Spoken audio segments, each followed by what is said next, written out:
Estudio de casos y controles. Las características generales del estudio de casos y controles es que es uno de los más utilizados en salud.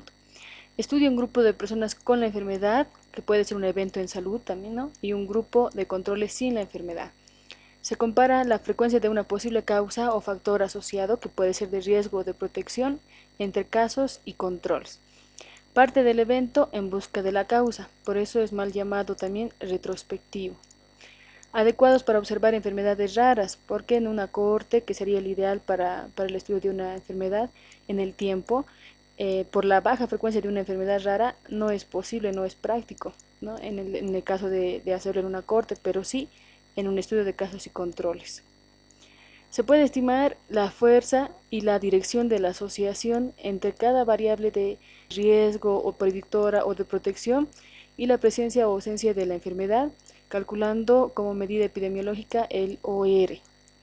Son útiles también para generar hipótesis entre causas de nuevos brotes de enfermedad. ¿Cuáles son las ventajas y desventajas? La ventaja más apreciada es que son rápidos y económicos.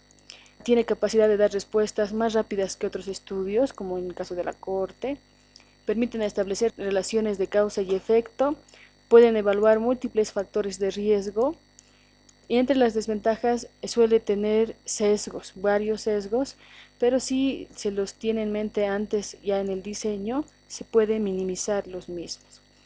Depende de la calidad de registros existentes, como por ejemplo historias clínicas que pueden estar con datos incompletos o ausentes. La selección de un grupo control apropiado es difícil, es muy fácil identificar el caso, pero no encontrar a un control adecuado. Ese puede ser una desventaja de este diseño.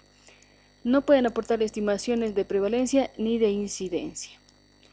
La estructura: en el presente tenemos una población y se pueden identificar los casos, personas con el evento en salud o la enfermedad, y los controles, personas muy parecidas pero que no tienen la enfermedad.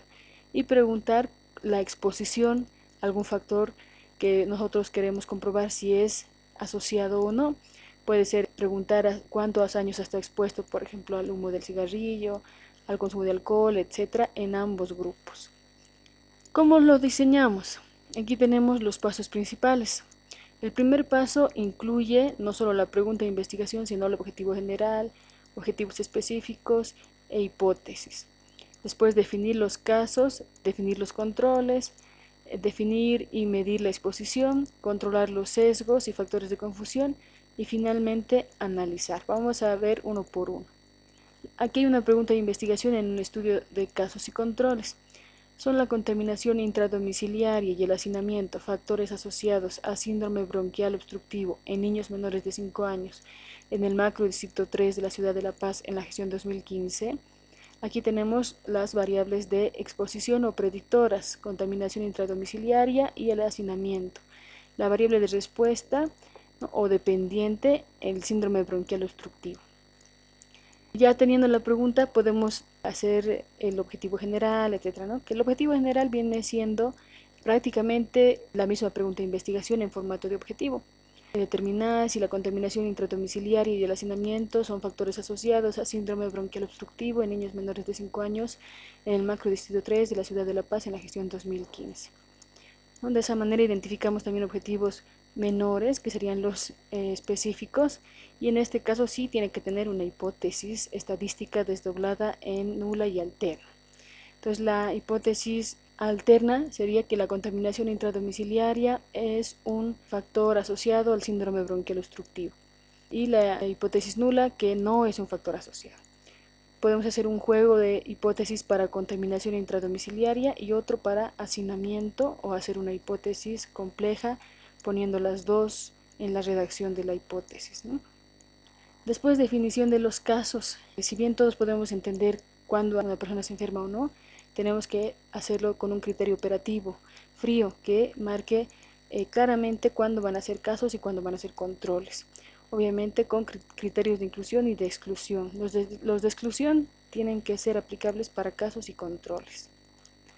Los controles. Es difícil encontrar, les decía, controles. Ese es un punto complejo y crítico.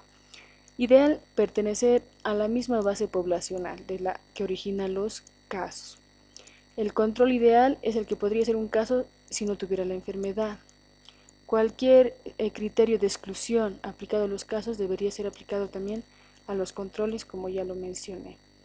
Es difícil encontrar los controles, por eso tenemos varias opciones. Pueden ser el ideal con base poblacional, pueden ser vecinos, pueden ser hospitalarios, pueden ser de números telefónicos, de un registro poblacional, pueden ser familiares o amigos, con cuidado de que no sean tan parecidos para que no haya sobrepareamiento.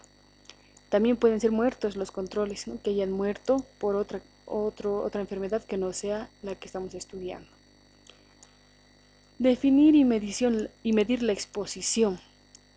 Identificar una definición operativa clara para la exposición, como en nuestro caso hacinamiento, ¿no? Para el síndrome bronquial obstructivo. Hay que ver la frecuencia, la duración, la dosis, ¿no? Si fuera fumar, de igual manera, si fuera otro factor, tiene que ser claramente la identificación de esta variable. Exactitud y confiabilidad de la exposición debe ser comparable en ambos grupos y la mejor medición es que sea de la misma fuente de datos. Algunos sesgos que afectan a los estudios de casos y controles: el sesgo del recuerdo, de clasificación, de selección y de medición, que este sería el peor, ¿no? Podríamos nosotros minimizar aumentando el tamaño de muestra, haciendo que nuestros instrumentos de medición estén calibrados, los que van a hacer las mediciones estén capacitados, etc. Se puede minimizar, tal vez no desaparecer, pero sí minimizar estos sesgos. Finalmente, en el análisis de resultados hay que comparar la frecuencia de la exposición entre casos y controles, medir la asociación con el OR, que es el odds ratio, razón de momios, razón de chances también. Solo puede estimarse la prevalencia de la enfermedad en estudios poblacionales. No es apto este diseño para identificar prevalencias. En el análisis tendríamos que considerar un descriptivo y un inferencial. En el descriptivo, hacer de acuerdo al tipo de variable, ¿no? Podemos hacer medidas de tendencia central, medidas de dispersión para variables cuantitativas, frecuencias, proporciones, porcentajes para variables cualitativas, expresarlo en tablas, gráficos. Podemos llegar hasta asociaciones con chi cuadrado, y si son muestras más pequeñitas, ¿no? En los cuadrantes de la tabla epidemiológica, la prueba exacta de Fisher. En el análisis inferencial podemos llegar a un análisis estratificado de Mantel y Hensel, y finalmente podemos llegar a la regresión logística múltiple en su modelo de asociación. Básicamente lo que vamos a calcular es el OR. Esta es la tabla epidemiológica internacionalmente con la identificación de sus casillas, y esta es la fórmula para calcular el odds ratio. ¿Cómo lo interpretamos? Si es igual a 1, la exposición no tiene impacto en el desenlace. Mayor a 1, la exposición aumenta, es un factor de riesgo.